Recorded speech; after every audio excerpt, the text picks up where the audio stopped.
Good afternoon. Welcome all of you to our session again. But I'm Tianlong Wang from Xiangya Hospital of Capital Medical University. But at these sessions, we have the two co-moderators, Professor Wei Ke. He is the chairman of the department of the first affiliated hospital of the Chongqing Medical University. The second co-moderator is Dr. Che Lu. He is attending physicians from the Department of Anesthesiology at Peking the Uni Medical College Hospitals. This session we have the three speakers. The first speaker is Professor Ruping. He is chairman of the Department of the Anesthesiology of the second Xiangya Hospital. His expertise in cardiovascular anesthesia and orthopedic anesthesias. But his topic is perioperative acute type A dissection surgery, from anesthetic management to immune status. Welcome, Professor Dai. Thank the Professor Wang's kind introduction. Firstly, I would like to thank Professor Huang Yuguang's invitation to come here to give me the great opportunity for the speech. Today, the title of my presentation is Anesthesia Management and Immune Status in the Type A Acute Aorta Dissection Surgery, and I'm from the Department of Anesthesiology, the second Xiangya Hospital of Central South University in Changsha City. I would like to start my presentation with the following three parts. Firstly, I would like to claim that I have nothing to disclose, interest or conflict. I would like to start my presentation from the introduction of Type A acute aorta dissection. As we know, that Type A aorta dissection is a life-threatening condition caused by a tear in the intimal layer of aorta operating within the aorta wall. It results in the separation of layers of the aorta wall. There are 3.5 to 6 patients per 100,000 people, and the incidence has increased over recent years. Due to its rapid onset, there are about 17.6% patients missed the opportunity treatment. Therefore, they died before they go into the hospital. Even in the hospital, the mortality is still quite high. There are about up to 24.4% people died in the hospital, and the surgery, of course, is very intensive. It will induce the massive surgical trauma with many post-operative complications. Based on the anatomy, the Type A aortic dissection, we can classify it as stand for Type A or depict Type 1 and Type 2. The major difference Type A and Type B stand for the classified is based on whether the ascending aorta is affected or not. Here we can see the A and B is that means the ascending aorta has been affected in the dissection, whereas in Type B, there only the descending aorta has affected. The risk factor of AAD include the hypertension. That means there are many patients with AAD have hypertension, and most people is also associated with atherosclerosis. Some patients have genetic disorders such as Marfan syndrome. We can see that in the long blood wall is quite okay, but once the immune cells infiltrated in the injured endothelium, they will induce aorta dissection. and then the immune cells infiltration and extracellular matrix degradation.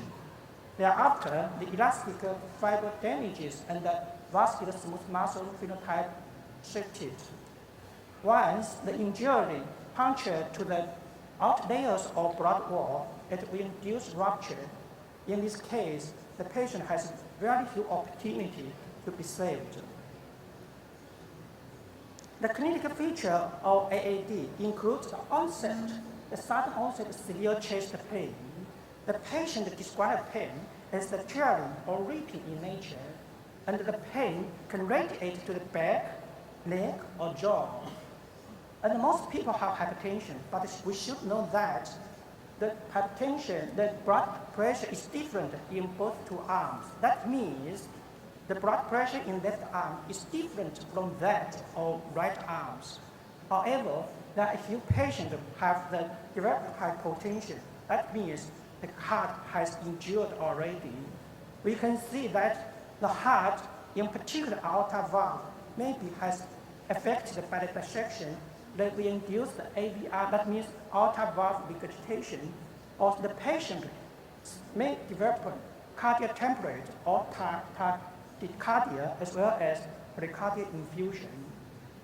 Depending on the location of dissection, the patient may develop neurological deficit such as coma, paralysis, and stroke. In addition, some patients may display the acute kidney injury as well as intestine ischemia. All of these depend on the location of dissection. As we know, for AAD surgery, we need to do the total arch replacement. There are a Chinese doctor called Sun Lizhong. They have developed a surgery called Sun's procedure. Here we can see that firstly, we use the artificial blood vessel to do the anastomosis in proximal to the ascending aorta, and thereafter you can see the B that they place a stent on the ascending in the descending aorta, and the C to F the branch wall, the branch vessels, the vessel branches will undergo the anastomosis. Thereafter, the surgical, if the surgical procedure is okay, the surgery is completed. So it is a big challenge for the anesthesiologist to how to manage the anesthesia. We need a lot of anesthesia equipment, such as the arterial and the central nervous cannulation, and of course, blood service machine as well as TEE. We also need this equipment to improve and to do the monitoring. In addition to the common anesthetics, we also need a lot of fast-acting drugs, such as dopamine, adrenaline, and epinephrine, sodium nitroprusside. More importantly is that we need to prepare the blood products well. For example, the fresh frozen plasma, platelets, and the cryoprecipitate. All these we should be prepared well before the surgery. The anesthesia monitoring, the most important is that the invasive arterial blood pressure monitor. We need to establish two AEP monitoring. The first one is the left upper limb, and the second is left lower limb, because we know that the dissection, location of the dissection is different. And of course, cerebral oxygenation monitoring, such as EEG or the SCO2 is also very important. We need to establish two catheters for the central nervous system, nervous. One is for the fluid infusion. The other one, we can do some active drug infusion, and the temperature monitoring, and the other routine monitoring. The maintenance anesthesia, including the prior to CPB, cardiac harmony bypass, and during CPB and after CPB. For the anesthesia induction, it is very important to control the appropriate anesthesia depth to avoid hypertension. And after that, we have to do the autologous blood infusion. We need to withdraw the blood from the central venous and isolate the platelet. Of course, TE monitoring is also very important. Before the surgery, it's critical to control the blood pressure by control the depth or anesthesia or use the vasoactive drugs. It is also very important to make sure the lung is not injured further, and it should be taken to prevent the progress of aorta dissection due to the pressure management. And once the surgeon has undergone arterial and venous cannulation, we also should pay attention and to prevent hypotension and dyspnea. All this is our work for the anesthesiologist. Here we can see that this is the left radial artery and this is the left dorsal pedis artery cannulation. And this is the patient that we can see the red is the left radial artery and the white curve is the left dorsal pedis artery abrasion. And we use the TE to detect that when I see the valve is affected or not. You can see that the valve is not affected correctly, that we don't need to treat the valve. And we can see there are a lot of hematoma in the ascending aorta, so that means we need to take out the hematoma. So the surgeon has to do the incise the sternum and the axillary artery cannulation and perform renal cannulation. This is the beginning of CPB and the aortic clamping. And after that, we can infuse the cardioplegia through the left and the right coronary ostium. This is very important because sometimes the coronary has injured due to the dissection already. So the surgeon has taken out hematomas in the ascending aorta and test the valve function by infuse the water to the valve. That to make sure that the valve is okay, because we have used the TE test exam already. Here is the anastomosis or the proximal ascending aorta and anastomosis or left common carotid artery. Here we can see that we have to anastomosis or proximal ascending aorta to make sure that the blood vessel can suture properly. Here is anastomosis or left subclavian artery, and finally, the surgeons undergo anastomosis applying here cephalic trunk. After all the surgical procedure is finished and check whether the bleeding is stopped already, we can see that we are unclamping the aorta and the defibrillation.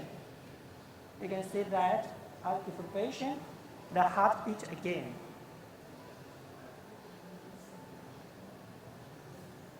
So after that, the surgery hemostasis are performed.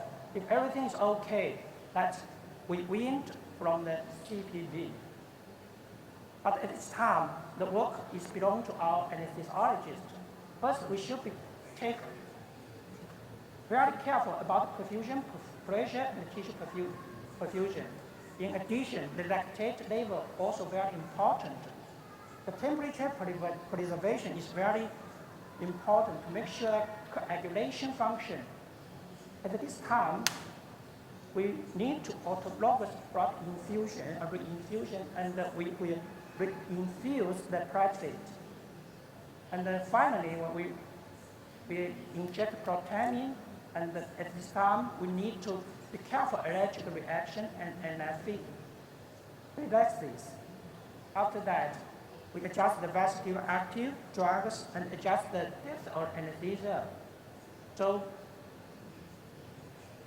once the surgery is over, the patient will deliver to the ICU.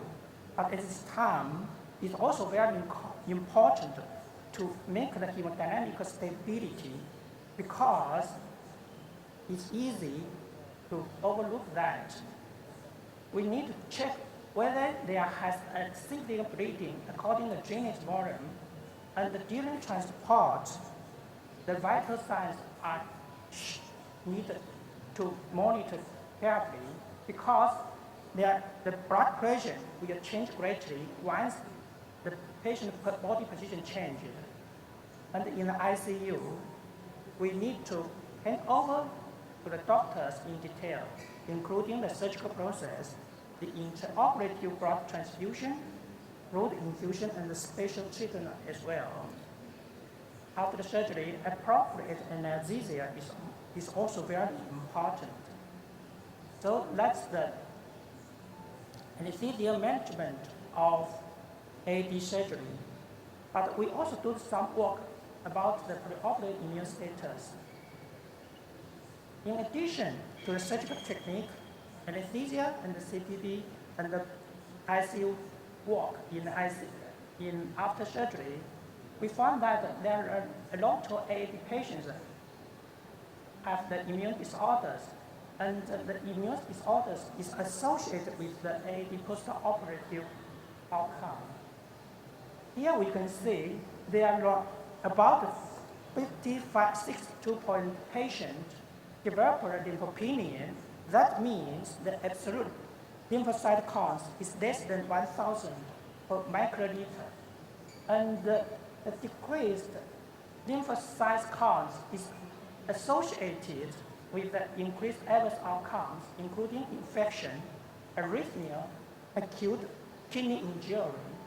Overall, the major adverse events was dramatically increased in AD patients with lymphopenia as compared with those with non-lymphopenia. Next, we have to do some statistical analysis and found that lymphopenia is associated with the post-operative MAES. That means it is an independent risk factor for the post-operative outcome. Next, we're using the flow cytometry to test that which subsets of lymphocytes is associated with the poor outcome post-operative, and found that the CD4 positive T lymphocytes is a predominantly reduced T cell subsets. As shown in figure B, we can see that in patients with MAE, the CD4 T cells is much less than that with non-MAE. So we have done the statistical analysis and shown that, as we can see, the log curve, the under area of curve that is around the 0.17. That means the CD4 positive T lymphocytes, lymphopenia, is an independent predictor to predict a post-operative major adverse events. Finally, we found that the apoptosis mediates the CD4 positive lymphopenia in AD patients, as indicated by annexin 5 expression. Here we can see that in CD4 T cells, the patients with AAD has much higher apoptosis in CD4 T cells as compared to healthy donors. So overall, let's come to the conclusion. Firstly, type A acute aortic dissection is a rare and life-threatening condition with high mortality if not surgical treatment timely. The second one is that if in the anesthesia management of AAD surgery, hemodynamic stability is critical. Of course, multiple monitoring methods such as TEE, the cerebral oxygen monitoring, is also very important for the surgical, for the intraoperative monitoring. And finally, the preoperative CD4 lymphopenia is closely associated with the post-operative outcome in AAD surgery. That's all. Thank you very much. Okay, thank you, Professor Dai, give us a excellent speech. After all the three speakers, we will have a comments and a discussion. Thank you. But the second speaker is Professor Li Peiying. She is the director of the Clinical Research Center, deputy director of the Department of Anesthesiology of the Renji Hospital, Shanghai Jiaotong University School of the Medicine. So his topic is immunology inside of the perioperative cerebral ischemic stroke. Welcome, Professor Li. Thank you very much. And first of all, I would like to thank Dr. Huang for the kind invitation to this fantastic meeting. And I'm very glad that I have this opportunity to introduce our recent work to all of you. And I'm from Renji Hospital, and also thank you for your introduction. So the topic of my talk today is immunological insights of perioperative cerebral ischemic stroke. And we know that perioperative stroke, due to a lot of factors that is closely related to surgery, such as stress, inflammation, and coagulation, high coagulation status, these factors could significantly increase the risk of patients who are undergoing surgery who will develop perioperative stroke. And this is a condition that is very closely related to anesthesiologists, because this is a key clinical problem in anesthesiology. It has a high incidence and high mortality. It can bring patients with deteriorated neurological functions, and also posing enormous burden to patients' family and also to the whole society. So this is a very important question that would need the further resolvement from the anesthesiologists. And currently for perioperative stroke, there are no effective pharmacological treatments. Only for regular stroke, the current clinical treatment usually is to reperfuse the ischemic brain. The current FDA-approved reperfusion treatment includes TPA thrombolysis and mechanical thrombectomy. And these treatments all have limited therapeutic window. Usually these treatments should be limited within 24 hours or even 6 hours after the onset of the stroke. And for perioperative stroke, there are no current treatments. So there is a huge unmet need for not only for perioperative stroke, but also for regular stroke, the ischemic reperfusion injury. There are no pharmacological treatments. And our previous work focused on perioperative stroke, and there are several key factors that can influence the outcome of perioperative stroke, such as the peripheral immune response and the persisting neuroinflammation, and immune response that can relate to BB damage, and also immune response that can also be related to the brain repair. And today I would like to share 4 little stories about perioperative stroke. The first one is about Tregs. It's actually one type of adaptive immune cells, and it's a very special adaptive immune cell that represents one of the key negative regulator of the immune response. And our previous work, these works are mainly done in the early years when I joined Renji Hospital. And we previously found that Tregs can be recruited to the ischemic blood-brain barrier. And in the perioperative stroke patients, there are a lot of patients can have coexisting cancer. And we also investigated how Tregs could impact patients that have pre-existing cancer. And we found that cancer can induce the Treg redistribution after stroke. So for perioperative stroke patients who have cancer, we found a novel target, NRP1, that can redirect the Tregs to the ischemic brain.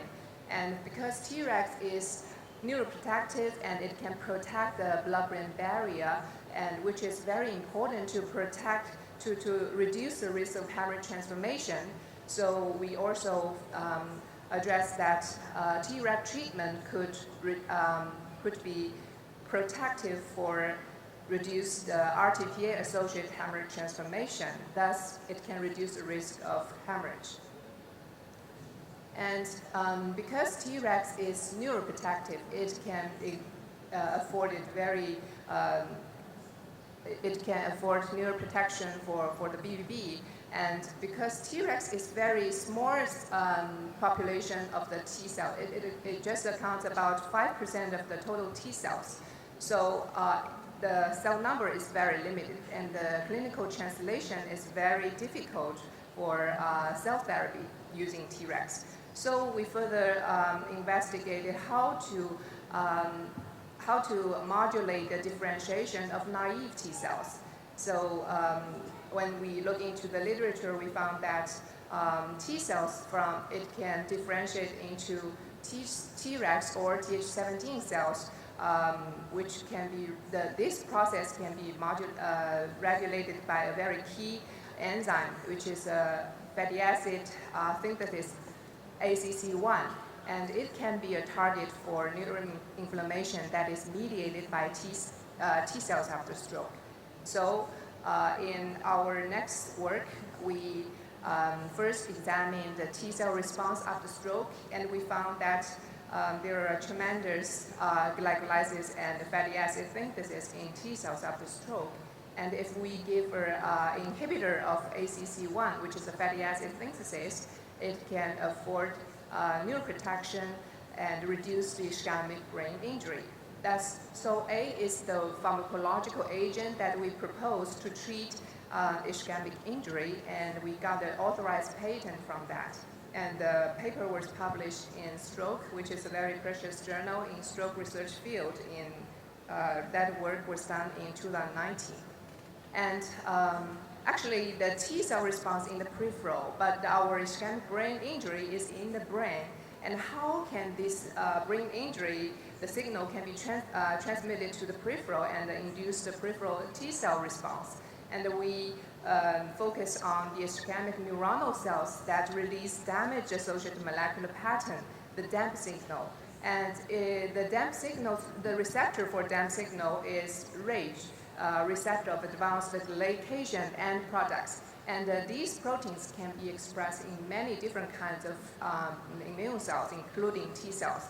And we examined the RAGE expression in the T cells and found that there are tremendous expression of RAGE, especially in it can be affected by the ACC1 knockout mice. And when we use RAGE neutralization antibody to neutralize the RAGE signaling, it reduces ischemic brain injury after stroke. And that work was done last year and published in JCBFN. And that is a story about T cells. It's an adaptive immune response. Usually, adaptive immune response takes some days after the injury. And the innate immune response is more rapid and more fast responding. And microglia is one of the most important innate immune cells in the brain. And it is also considered is one of the most important immune modulator in the brain, especially for persistent neuroinflammation after stroke. And after stroke, the ischemic neuron can induce brain injury to send danger signals. The danger signals not only induce brain injury, but it can initiate some endogenous protective mechanisms. And microglia is very fast responding, and the recent studies suggest microglia are highly heterogeneous, and there are different clusters of microglia, and it can modulate neuroinflammation. And so our next work focuses on the microglia different clusters, actually it's the microglia heterogeneity. And using single-cell RNA sequencing, we first examined the ischemic brain and found that after stroke, there are different functional microglia clusters. We found at least 6 different clusters, and 3 of them are very unique. And we also compare these microglia clusters with the disease-associated microglia, which were found in previous literatures in different disease patterns, such as AD and stress-related microglia, and also aging-related microglia, which is labeled as SASP. And there are very similar features of some of the microglia cluster, for example, cluster 3, 4, 5, 6. And some of them are very special, and one of them is cluster 6. We name it as CH25H positive. This microglia cluster exhibits protective functions because it expresses some very special genes. The top enriched genes includes like SPP1, CH25H, and also if we also examined where does this microglia locate in the brain, and we found that there are a lot of CH25 positive microglia in the penumbra, and it increases through time after stroke. We can see that the number of these CH25 positive microglia gradually accumulate in the brain up to 7 days. And to examine the role of these CH25 positive microglia in the ischemic brain injury, we used conditional, it's not a conditional, it's a pan knockout. We used a CH25 depleted mice to induce the stroke model, and we found with the CH25H depleted, the mice can develop an increase in fire volume, suggesting that this special type of microglia is neuroprotective. So we also examine the behavior, and the data is also consistent. And the geo-analysis also suggests this, the enriched genes in this microglia is mainly wound healing. So this work was actually it just got accepted in JNI. And another special type of microglia, it was featured with its IGF-1 expression. And so we named this microglia cluster as IGF-1 microglia.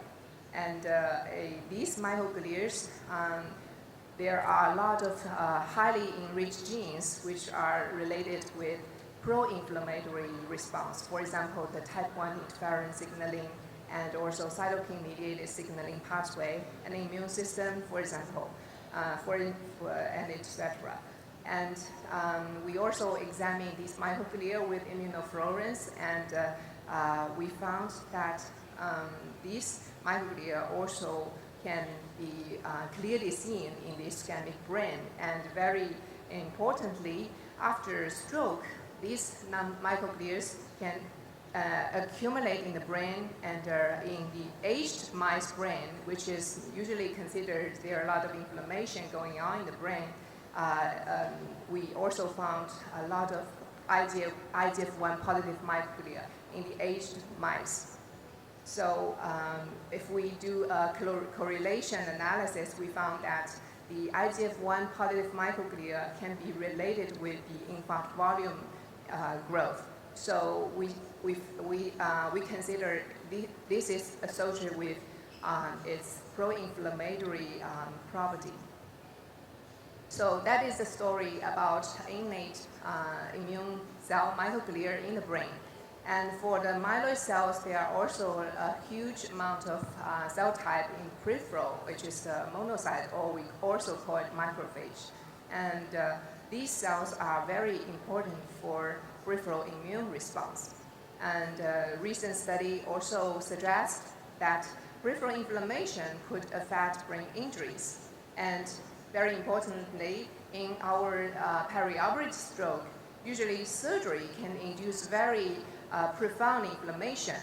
And so next we would like to investigate how is the inflammation regulated in the perioperative stroke, especially in the surgery trauma-related inflammation.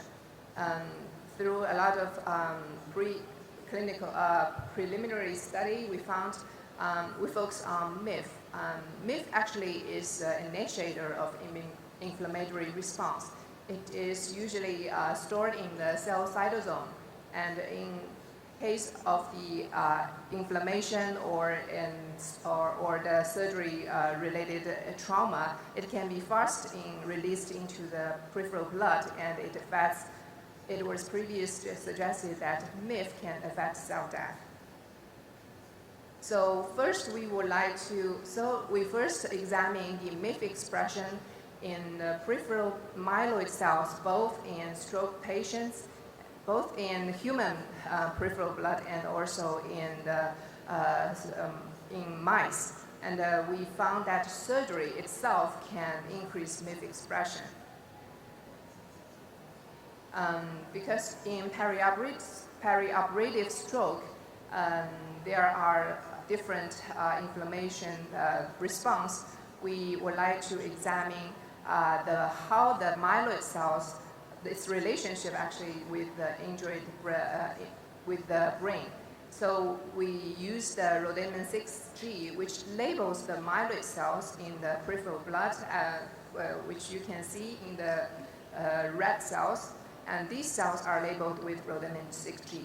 So under the in vivo 2-photon imaging, we found that after stroke, there are some increased adhesion of these myeloid cells to the BBB. However, very strikingly, in the PIS, which indicates the perioperative stroke, the adhesion of myeloid cells is very much significantly increased. And using MRI in vivo imaging and also immunofluorescence staining, we also found that PIS stroke mice develop much significant damage of their BBB. So we consider that the BBB damage could be associated with its very important component cell in the endothelial cells. And since MIF itself is associated with cell death, so we treated the endothelial cells in vitro with a recombinant MIF, and we found that MIF can induce OGD-induced RIPK1 activation. And also we found MIF promotes actually the OGD-induced endothelial cell death. What is RIPK1? RIPK1 is actually a kinase that mediates inflammation, and also it's a very key kinase that drives cell death, including apoptosis and necroptosis. So in order to address the relationship between RIPK1 and the MIF, we subjected the MIF conditional knockout to PIS stroke model, and we found that with the MIF depleted mice, MIF depletion actually reduces RIPK1 activation and also reduces endothelial cell death after PIS. And by using the inhibitor, pharmacological inhibitor of MIF, which is ISO1, and the pharmacological inhibitor RIPK1 inhibitor, NAC1. And very notably, NAC1 is one of the pharmacological component that is right now undergoing clinical trials in other disease conditions. So it has a very good safety profile. So using these two inhibitors, we found that if we inhibit MIF and RIPK1, it can preserve the BBB integrity after PIS. And consistently, the inhibition of MIF and the RIPK1 also reduces endothelial cell death in PIS. And we also examine the ischemic brain injury using TTC staining and also the IgG extravasation that also indicates the BBB damage. We found that inhibition of MIF and RIPK1 independently, they can reduce the injury, and when these two agents were administered together, it can further enhance the protection. So this work was published in this year, January, in PNAS. So that's the story about peripheral macrophage. And there are another story about neutrophils. Usually, or we say conventionally, neutrophils usually is considered as a pro-inflammatory cell type. And our conventional idea about neutrophil is it can combat the bacterial infection. And in ischemic stroke, we usually think that neutrophils can cause damage through deteriorating the BBB damage and also releasing the pro-inflammatory cytokines. But recent evidence also suggests that the neutrophils may also have its bright side in addition to its dark side. So it still remains unknown whether neutrophils can also play any bright side after stroke. So in the current study, we focus on one of the peptide that can be released from neutrophil, cathelicidin. Cathelicidin is an antibacterial peptide that can release through degranulation from neutrophils.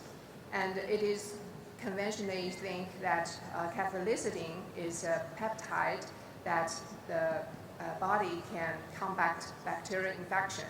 And it can also have some kind of role in tissue repair, but it remains unknown whether there's any cathelicidin after stroke. So again, using some stroke patient cohort, we collect these patients' peripheral blood and examine the CAMP expression. We found that there are increased CAMP expression or CAMP level in the peripheral blood in stroke patients, and we also confirmed this finding in our MCAO mice. So what's the role of the, we also examined the CAMP expressing neutrophils in the brain, because CAMP is a peptide that is mainly expressed by neutrophils. And so we examined the CAMP positive neutrophils in the ischemic brain up to 14 days. So these neutrophils can infiltrate in the brain and express CAMP up to a relatively chronic phase after stroke. And what's the role of CAMP in the ischemic brain? We used the CAMP depletion from the neutrophils, and with the genetic depletion of CAMP, we found the mice can develop much larger brain infarct volumes and also increased IgG extravasation, which indicates the BBB damage, and also however, the cerebral blood flow remains the same. And to examine, to explore what's the role or the mechanism that CAMP protects the brain injury, we treated a recombinant CAMP to the endothelial cells and sent these cells to RNA sequencing. And we found that the CAMP treated endothelial cells are highly enriched in the genes that are related with angiogenesis. And if we deplete the CAMP, we found there are much reduced lectin positive cells in the brain. That indicates functional blood cells. Genetic depletion of CAMP also reduces endothelial cell proliferation, which we use CD31 positive and Z01 positive immunostaining, and also Ki67, which indicates the cell proliferation. And if we would like to know how CAMP exerts its protection, we treated the cells with different antagonists of the CAMP receptors. And we found that one of the receptor, AZD, which is the antagonist for CXCR2 receptor. And if we antagonize this receptor, the protection of CAMP can be reversed. So in vivo study also confirmed that CXCR2 actually mediates the CAMP-afforded protection of the Xiangya brain injury. And the neurobehavior study also suggests that CAMP is neuroprotective and the protection is through the CXCR2 signaling. So using recombinant CAMP can protect the neurological functions of the stroke mice. So in summary, these 4 stories actually or discuss about the immunological modulation of perioperative stroke. And peripheral immune cell response is very important for the BBB damage, and there are also immune cell related endogenous protections, and which is not consistent with our conventional ideas. And however, these are very important indications that can be used to improve stroke recovery and to develop potential immunological therapeutic targets. Finally, I would like to thank our department, especially Professor Weifeng Yu, for his continuous support, and also the hardworking students who contribute a lot to these previous 4 little stories of the these research work, and also our collaborators from the Chinese Academy of Science, Dr. Jing Yuan's lab, and also Jing Wan is our Department of Surgery, and also I have some collaborators in UK and in Germany. And thank you for your attention. Thank you very much. Okay, thank you, the Professor Lee. Thank you again.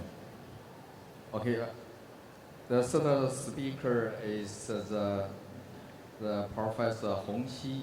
She is a staff anesthesiologist from the Shanghai United Family Hospitals. Its topic is anesthesia in private health care and wording, elements, and supportive. Welcome you. Thank you. Thank you, Dr. Wang, Dr. Wei, and Dr. Chelu. And especially thank you for the invitation from Dr. Huang. And it's my great honor to be here, actually. I'm talking about very humble and plain clinical work of every day. The role of anesthesiologist in private hospital, because I've been working in United Family Hospital for 16 years.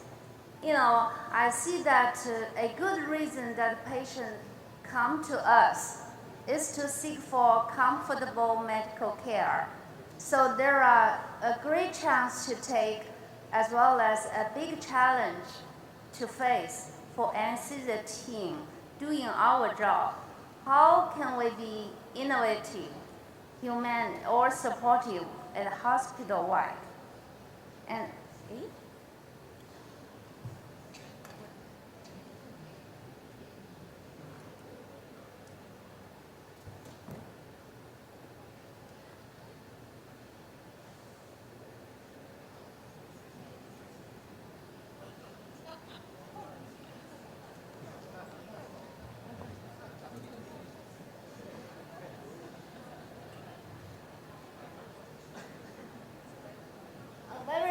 okay, I myself from Peking Union Medical College Hospital since 1994. And I say I'm very lucky enough to start my career there. And it's the top academic hospital in mainland China, no doubt. And I am especially lucky enough to be involved with quite a few very innovative clinical projects, which included the first case of PCA in 1995. Dr. Huang and I always remember that the surgeons lay off our pump on the table of the ward, right? And years after, and also involved with the establishment of acute pain service. And also, that picture showed I'm one of the instructors on the no block training program, which was almost 20 years before, guided by the no stimulator, not ultrasound by that time. And during my 1-year clinical fellowship in McGill University, part of my job is to follow up the ERAS clinical pathway. So I would say all this innovative work has been nourishing me along the journey of providing comfort medical care. A very brief introduction about the United Family Healthcare, which is over there actually. And now there are 11 hospitals around the cosmopolitan cities in China. And it's opened in 1997 as the pioneer, or simply to say the first high-class private healthcare in China. And since 1999, it has become the routine practice for anesthesiologists to provide the labor analgesia, painless endoscopy, and comfort dental, optimal perioperative pain management, etc. So now we offers whole lifespan care covering almost all the specialties. That's the journey growing along with the UFH. And maybe some of you may know the United Family mainly focus on the international way, which means we accommodate the multicultural. It's much fun to have multicultural, not only patients, but also the staff physicians. But also we need a standard to align all these people together. We follow JCI for 15 years. It's very much torturing, but it does secure us to following the road on the quality and safety from different level, like UFH level, hospital level, department level, even down to the individual. And also, it's only one language, that is evidence-based medicine. For me, for everybody, to convince others. Otherwise, you cannot say I have clinical practice experience in my hospital. No, it's just evidence medicine because people come from everywhere in the world. And so actually, especially thank you for all these professors and very potential profound work. Just simply, we are the buy-in person. We use your work to benefit our patient. And the core value is eye care. It's not just a logo. It's the way to do our practice, especially do the annual performance review for each physician, which is innovative, caring, accountable, respectable, and excellent. And that's very common anesthesia-related compliment or complaint from patients. Of course, patients may feel very happy when they enter the OR having a warm blanket, or nurse very kind, considerate, always smiling. Today is nursing day, yeah. And also doctors taking time to answer endless questions. Sometimes pre-op visit may last 1 hour, answer all kinds of questions.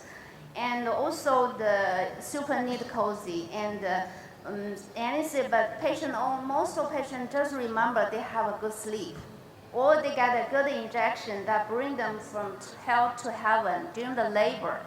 And this complaint very interesting that one patient complained of the checklist that being asked questions again and again. And the second complaint actually is from an English lady, multiple attempts of epidural. So she complained, nobody's gonna touch my back. And also that patient complained about the extra bill. Yeah, very expensive, yeah. That anesthesiologists insist to doing endoscopy inside OR and the GA, not the previous one, because it was bleeding. So that's, of course, we know the core competency of our team is just far, far beyond the service. The role of anesthesiologist, as all of you here, is to secure the surgeries, to comfort patient, and to support others, especially in we're not the super Caribbean cruise, so we're the small boat. So we need support each other, especially for anesthesia. We're just like the stage, the lightning, to allow each departments dancing well. that's the labor energy is the famous brand of UFH. Even now, it accounts for only less than 20% of the business. But still, oh my God, how to say it? It's okay. It's been more than 20 years to do the labor analgesia, but I would say we're still on the way to optimize. I don't know how to go back, but I'll just talk about it. I remember the first wall is the whole family is just one goal to proceed, including the OB team, including the anesthesia team, especially the midwife. Like Dr. Huang gave the suggestion during the national conference, right? To build our anesthesia team to promote the labor analgesia. That's the way we are. Our midwife team are so supportive. They work not only as an OB nurse, they work as well as anesthesia nurse. So it's like a marriage for more than 20 years. That's the culture. And the other one, the right side is the checklist, following all the steps, following the protocol, using the checklist. And then regarding the anesthesia technique, to standardize, to upgrade our like a medicine, like a protocol, or even the best consumables that we can find. Also for all the emergency scenario, all the unwanted side effect, using all the like the workflow to enhance, to secure the safety. I would say labor analgesia is a very comforting, it's a gift, but it could be very dangerous, right? And also, very important, it should be from the very beginning to the end. Which means we deal with breakthrough pain during the labor analgesia because they may come from various kinds of reasons. We need to keep them one by one to figure out how to do that. Not let them alone, not just give up, say that's the way it is. It's not majority, we can do something to do it better. And about the perioperative management, it's nothing new, it's just follow all the protocols that you guys talk about, like precise anesthesia and like the post-op pain control using the multimodal also the following the ERAS. And also, I would say the timely treatment using the prophylactic protocol for the side effects is very important, like the nausea, vomiting, itching after morphine, and also some others. Close loop within teams. I mean the surgical teams, OB teams, orthopedic teams, extremely important. So to monitor all this, to secure those happen on each physician, the fifth vital sign, the pain score, is manifested in the HIT system. That's the nursing sheet. It's there. And the pain score that is discharged from PACU also as a QI. And we're working on the pain score within the post-op 24 hours. Hopefully we can get some information that to reflect the quality of this because it's part of anesthesia plan, pre-op, and also the temperature. And the pain control is our goal. That's the logo hanging on the wall of the ward. I take this example to talk about the teamwork with UFOs. It's United Family Orthopedic and Spouse. Why? Because this team is led by a very top spine surgeon recent years in Shanghai United. So they are brilliant, cover all the orthopedic part, but they know well how to, who gonna get support, so they come to us. So we are growing along with them, being innovative and accountable. That's some of the cases we dealt with them together. Like one is severe spinal cord compression. Patient was in a shock, pneumonia, recurrent pneumothorax. And very tricky, the German patient, the family insisted that the patient was allergic to anesthesia and without any information. So of course, I myself, I don't believe that any patient is allergic to anesthesia. Maybe some specific agent, but of course we need to proceed. So we did. So the awkward position of the neck, that's not any problem. It's just a mysterious history. But finally we made it. This patient are in a good recovery. He can almost walk around for now. And then another lumbar fracture, old man complicated of a new COVID-19, which was the end of last year. And he is on the edge of developing pneumonia. We got to do this. That means being accountable.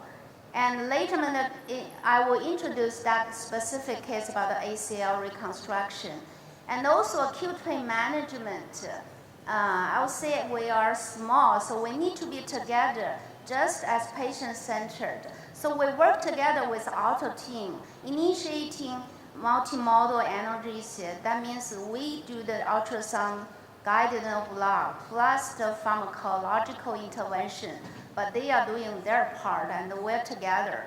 And also a special case of scoliosis. This is the case of ACL. Of course, for common ACL, we don't routinely follow this way. We might, as others, we use ACB plus some IPAC plus rescue therapy. But this girl is a 19-year-old basketball player and poor recovery after first surgery because of pain. So she was almost out of her career, very sadly. So she came to us, expectation was full recovery, regain the career. Then the surgery was done well, and the anesthesia, we did intermittent injection of femoral nerve block using the catheter and with the IVPCA as a rescue therapy. And the dosage and the concentration of the local anesthetics was titrated according to the specific need of rehab. So finally, after 5 days of post-op period, now the girl is still a superstar, is playing in a club and in a university as well. So later, this special protocol has been implemented for certain total knee joint replacement patient who is really freaking out with pain. And ERAS. For ERAS, we talk about for 20 years, more than 20 years.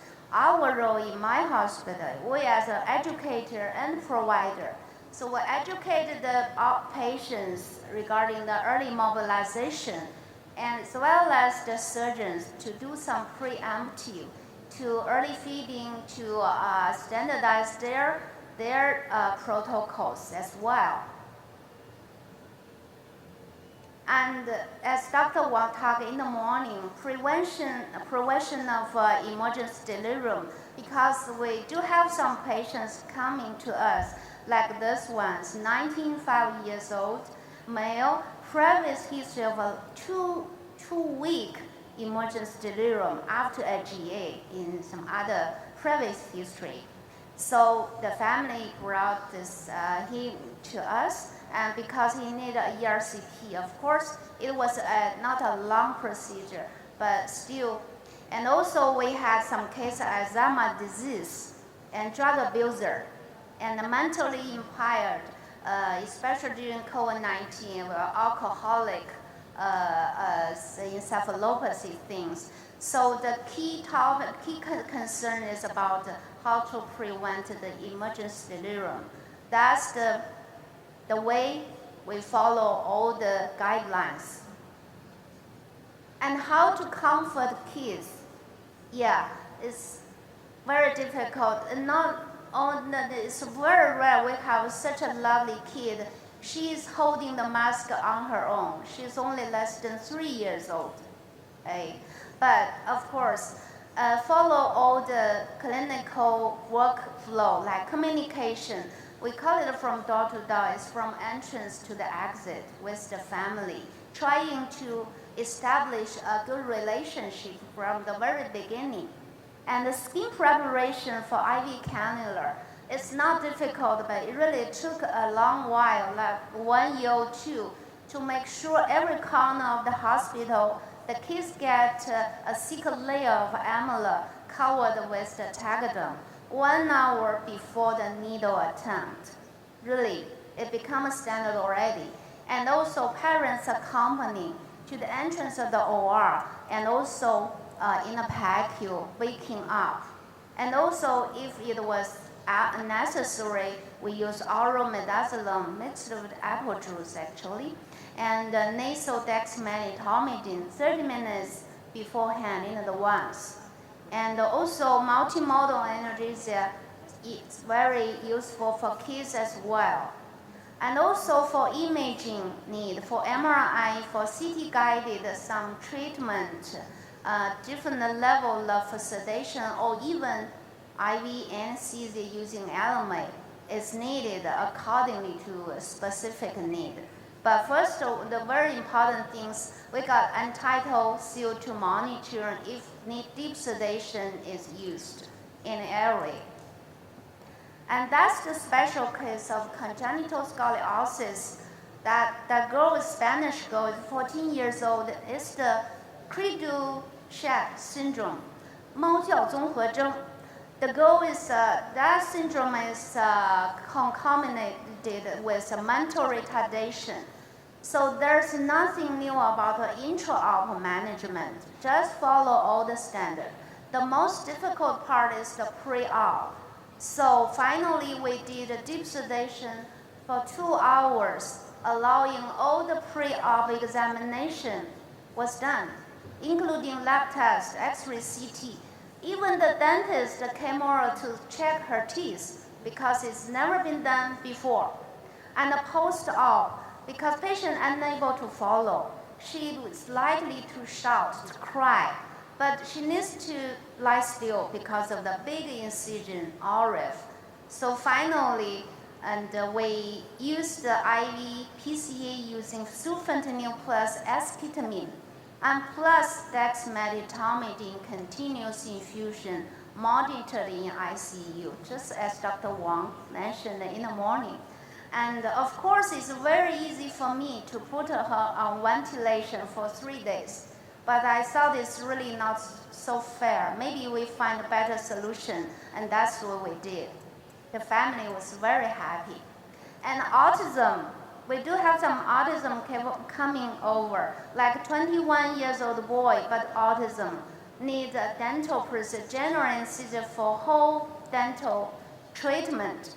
The most difficult step is the needlework. So in addition to all the workflow for kids, we add basal sedation 30 minutes in advance. Actually, it's midazolam in the apple juice because apple juice looks very natural, right? And also, parents, one of the parents are accompanying the kids into the OR. We give them face mask for everyone. Like we are doing the same thing. And using the nitrous oxide, little by little, titrating the sevoflurane, and from 1% to the end, like 8%. So not irritating the autism patients. And then finally fall asleep in an IV line. That's the way it is. And also for some adults with claustrophobia, MRI became a mission impossible. So for us, we need to know the requirement from the patient, plus the position or duration of MRI. Then decide whether we go to the anxiolytic conscious sedation or the deep sedation or even general, which means we use Elamate or nasal airway. So like this lady is 105 kilo. She needs breast MRI definitely because it's cancer, most likely. Prone position. So finally, I think it took me 20 minutes to titrate dexmedetomidine, put her into natural sleep, and make things done. And then she woke up very naturally, and she was so happy to get this result. But in other words, some patients say, I just need to sleep. If it was supine position, it's really easy. On this Monday, yeah, I'm dealing with the patient. When you call me, that's the patient failed 5 times MRI in another city actually, but she definitely needs an MRI because she got a severe complication of COVID-19. It's a very severe unilateral headache. So finally, and she's severe OSAS. I use nasal airway, oral airway, and actually put him into sleep. I use rimazolone plus continuous infusion propofol, which means spontaneous breathing was good enough. Keep there. We have a very good monitoring machine compatible inside the MRI, but we don't have the anesthesia machine. So I'm the person to squeeze the bag if it was necessary. And so, as a chair of a very small anesthesia team, I think the prerequisite to lead an accountable anesthesia team, I borrowed this concept from the Operation Smile, where I've been a volunteer and also team leader for almost 10 years. That is 4S. Staff, space and system. Staff means a physician, of course. So in our hospital, we need the physician to be academic background, which means innovative, self-motivated to learn and upgrade, and clinically competent in most of the specialties, and also full working experience. But most important is the attitudes, the team player, caring and accountable. And space, which means OR or outside the OR. We need standard setting to secure the anesthesia safety as priority. And the staff, the medications and useful tools, reliable consumables, appropriate monitoring. It does not mean the more the better, because we forced to care about the budget as well. But we choose carefully about the best use for us. And it works. So now, for now, we get well supported. So I would say as a team, our voice is being heard and respect being gained just because of the clinical competency and also evidence base. But attitudes, simply to say it's all our business. We never say it's none of my business, it's all our business, because that's the way it is. That's the workshop we did, and some of our department members, 2 months before here, Macau, workshop on ultrasound guided no block.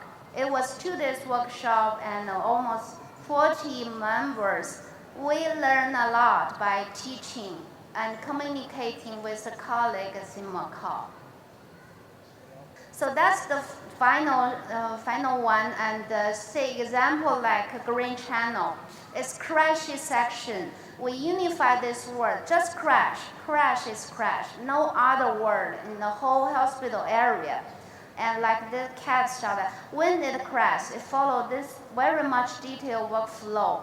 Only in this way, we can make it happen like the 8 minutes between OB clinic where the fatal heart rate dropped all of a sudden in the B ultrasound room and arrived at the OR, and 4 minutes before arriving OR and the baby out. Actually, it's the anesthesiologist on call to participate in the intubation, suction, CPR for the newborn together with the pediatrician. And the baby is doing fine as well. That's very good results. So I love this sentence. I'll close my presentation by this. Say, if you want to go fast, you go alone. But if you want to go far, go together. So thank you very much. Okay, thank you, Professor. You can keep on the stage. We invite the other speaker to speak. It's a question time.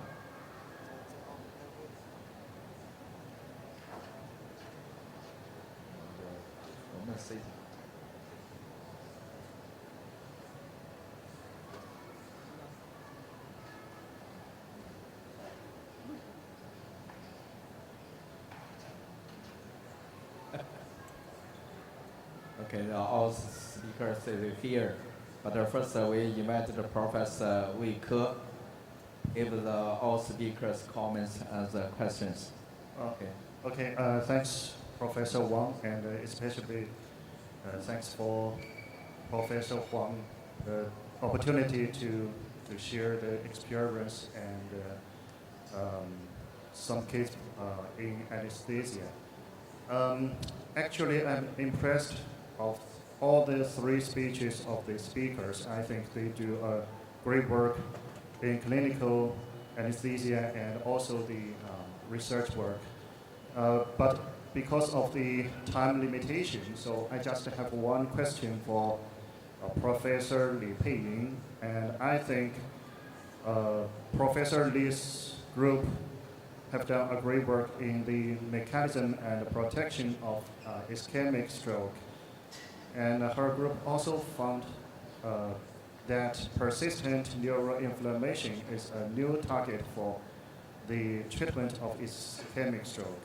And I noticed that your group has found that the MIF, macrophage inhibitive factor, is a key factor in the process of the,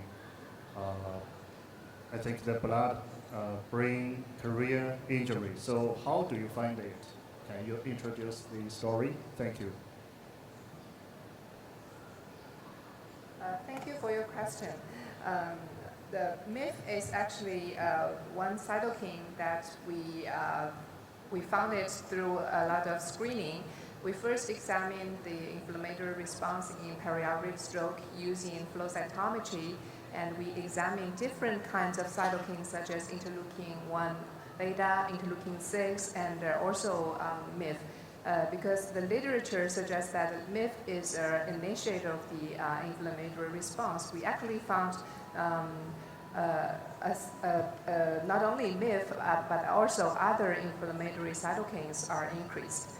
But MIF, it can be stored in the cytosome, and we think that it can be much more fast responding, especially in the like trauma related injury. So another important reason we focus on MIF is that it is a multifunctional cytokine. It is not only played a role in inflammation, but also it is a very important cytokine that can induce cell death. And it's more related with our model, especially in which we found endothelial cell death under the inflammation condition. Thank you. Okay, thank you. The Professor Qianlong. Thank you, Professor Wang Tianlong. It's a great honor to be here, and it's a very great opportunity for me to learn from our great anesthesiologist. So bear with me, I have two questions. The first one is addressed to Professor Ruping. He shared his experience on the anesthesia management of type A aortic dissection. So my question is that we all know the type A aortic dissection is associated with a longer heart-lung bypass duration, which would cause greater coagulopathy. So do you recommend the routine use of thromboelastography to guide the proadmin administration during your anesthesia management? Means that using TEG to measure the coagulation. This is a good question. Thank you.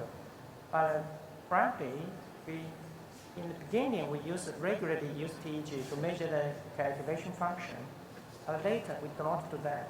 This is because the delay of the TEG analysis. Because we need about 25 to 30 minutes, and the result cannot timely reflect the coagulation function real time for that. However, ACT, we normally use that.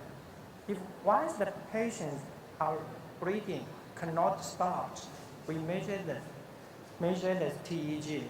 Because sometimes they are confused. We should care for whether the dosage of protamine is sufficient. So we firstly measure the ACT. If once the breathing cannot stop, then we measure TEG. Thank you. Thank you, Professor Ruping. My second question is addressed to Dr. Hongxi. Dr. Hongxi has shared her thoughts on the importance for us anesthesiologists to get involved with our patient and communicate with our patient. So as someone who has worked both in public and private hospitals, do you have some recommendation for us who work in the public hospital to achieve real patient-centered care in the context of time constraints and great workload? Thank you. Thank you for the question. It's a great question. Yeah, I know it's not comparable between the two different systems. Maybe it's a good way, even for us, in our hospital, maybe the time of physician, we got much more time. But the patients, generally, they don't allow us enough time. They come quite less, actually. And we're not certain whether come over here just for anesthesia summertime. So we get a lot of education materials and from various aspects, trying to get the patient every step they come over and taking the time to make our work better. Thank you. Okay, thank you to all speakers to share the clinical research and basic research and the medical service and cultures. Thanks to all the speakers and us to the co-moderator and all of you. Thank you all of the one. Okay.